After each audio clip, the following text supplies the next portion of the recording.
ঈদের দিন যত ঘনিয়ে আসছে ততই দেশের বিভিন্ন জেলা থেকে কোরবানির পশু আসতে শুরু করেছে রাজধানীর হাটগুলোতে। এই মুহূর্তে গাবতলী থেকে আপনাদের সাথে সরাসরি যুক্ত হয়েছি আমি শামীম হোসেন শামন।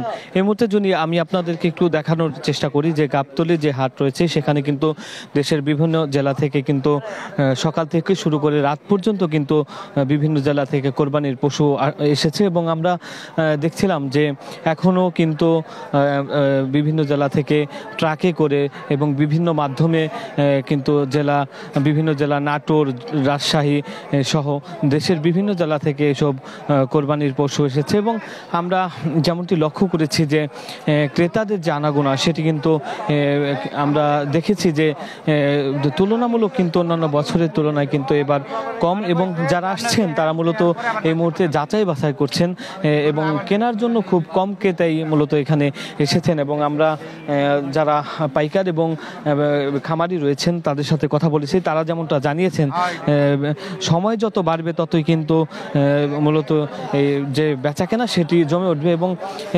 অন্যান্য বছরের তুলনায় কিন্তু আমরা এবারে যে হাটের যে চিত্র সেটি কিন্তু জমে উঠতে এখনও কিন্তু দেখিনি এবং আমি আপনাদেরকে যদি একটু জানিয়ে রাখি সেটি হচ্ছে যে সময়ের সাথে সাথে যেমনটি জমে ওঠার কথা সেটি কিন্তু আমরা এবার কিন্তু লক্ষ্য করিনি। যারা দেশের বিভিন্ন জেলা থেকে গরু নিয়ে এসেছেন তারা যেমনটা জানিয়েছেন যে গোখাদ্যের দাম এবং পরিবহন যে খরচ সেটি নিয়ে তারা মূলত এবার দুশ্চিন্তায় পড়েছেন। আমরা দেখছিলাম যে গরুর যে বাজার সেটি ছোট, মাঝারি এবং বড় আকারের গরু কিন্তু এখানে উঠেছে এবং আমরা আপনাদেরকে যদি এই মুহূর্তে দেখানোর চেষ্টা করছি যে পাইকার এবং খামারি যারা রয়েছেন তারা কিন্তু বিক্রির জন্য এখানে মূলত অপেক্ষা করছেন এবং আমরা সেটি আপনাদেরকে এই মুহূর্তে দেখানোর চেষ্টা করছি এবং ক্রেতা যারা রয়েছেন তারা যেমনটা জানিয়েছেন যে তারা মূলত এই মুহূর্তে যে গরুগুলো রয়েছে তারা এই মুহূর্তে গরু দেখার জন্য এসেছেন। তারা মূলত 2-1 দিন পরে থেকে মূলত কিনবেন, তারা তেমনটাই কিন্তু জানিয়েছেন। পবিত্র ঈদুল আজহাকে সামনে রেখে রাজধানীর ঢাকায় বসেছে কোরবানির অস্থায়ী পশুর হাট। হাটগুলোতে দেশীয় গরু, ছাগল, মহিষ, ভেড়ার পাশাপাশি উঠেছে দুম্বা এবং উট। তবে বেচাকেনা কিন্তু তেমন জমে ওঠেনি। এবার দেশীয় পশুতেই কোরবানির সক্ষমতার কথা জানিয়েছে মৎস্য ও প্রাণী সম্পদ মন্ত্রণালয়। সংশ্লিষ্ট ব্যক্তিরা বলছেন এক যুগ আগেও কোরবানির জন্য ভারতীয় পশুর উপর নির্ভরশীল ছিল দেশের যে ব্যবসায়ী রয়েছে তারা এবং ক্রেতা যারা রয়েছেন তারা কিন্তু বলছেন যে ভারতীয় গরু যদি এবার না আসে তারা মূলত তাদের যে ন্যায্য দাম সেটি তারা মূলত পাবেন। এবং আমি যদি আপনাদেরকে একটু জানিয়ে রাখি যে এবার ঢাকার 2 সিটি কর্পোরেশন এলাকায় মোট 21টি কোরবানির পশুর হাট বসার অনুমতি দেওয়া হয়েছে। এগুলোর মধ্যে ঢাকা উত্তর সিটি কর্পোরেশন এলাকায় বসেছে 13টি এবং ঢাকা দক্ষিণ সিটি কর্পোরেশন এলাকায় 8টি। মৎস্য প্রাণী সম্পদ মন্ত্রণালয়ের তথ্য অনুসারে এবার কোরবানির জন্য 8,87,544টি খামারে প্রস্তুত করা হয়েছে 1,24,47,337টি গবাদি পশু। এগুলোর মধ্যে 56,02,905টি গরু মহিষ, 68,38,920টি ছাগল ভেড়া এবং 5,512টি অন্য প্রজাতির। এবছর 20,68,135টি গবাদি পশু উদ্বৃত্ত থাকবে।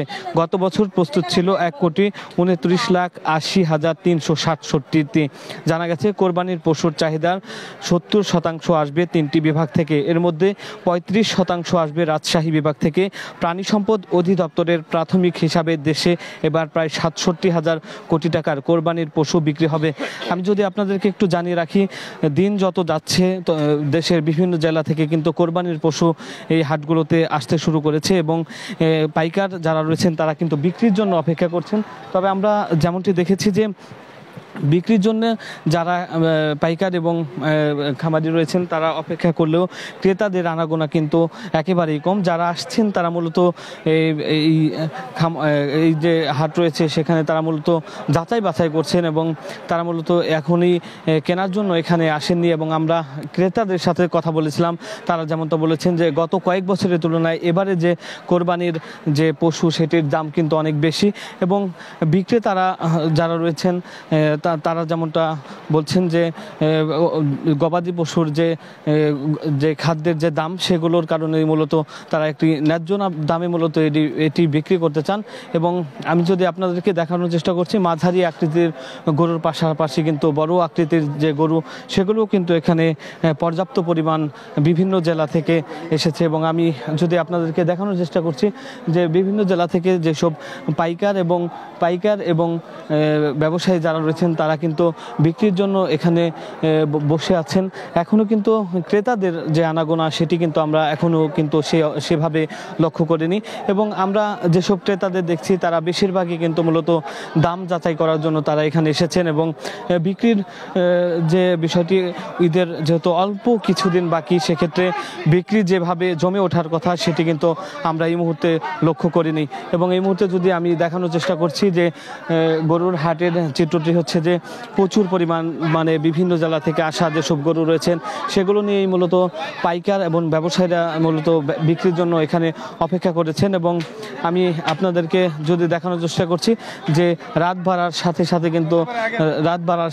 সাথে কিন্তু বিভিন্ন জায়গা থেকে ক্রেতারাও আসছেন। তবে বিক্রির যে বিষয়টি সেটি কিন্তু আমরা এই মুহূর্তে দেখতে পাচ্ছি না, বিক্রি হচ্ছে খুবই কম। তবে দামের যে বিষয়টি যাচাই করার জন্য তারা মূলত বিভিন্ন জায়গা থেকে এসেছে। এই গাবতলী হাট থেকে এই ছিল আমার কাছে সর্বশেষ।